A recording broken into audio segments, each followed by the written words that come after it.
আসসালামু আলাইকুম ছাদ বাগানি ভাই ও বোনেরা, কেউ ভুলেও কোনো টবে রেন লিলি দিবেন না। আমরা অনেক সময় দেখা যায় যে এই গাছের গোড়ায় একটা দিয়ে রাখি, ফুল ফুটবে, ভালো লাগবে। এগুলো অনেক ক্ষতি করে। দেখেন, একটা অ্যারোমেটিক ফুল গাছকে ধ্বংস করে দিছে। অসংখ্য শিকড়ে এই গাছের যত রস সবও একা খেয়ে নিচ্ছে।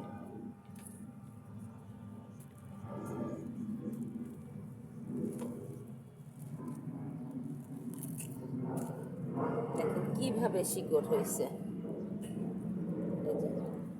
কিভাবে একদম ভিতরে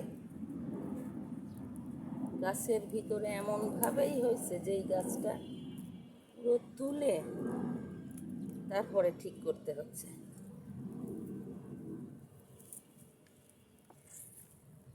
একটা ধরন্ত গাছ এভাবে তুলে ফেললে দেখা যাচ্ছে তার বাঁচার সম্ভাবনা খুব কম থাকে। তারপরেও আল্লাহ ভরসা, আমি এরকম সব সময় চেঞ্জ করে থাকি। আলহামদুলিল্লাহ,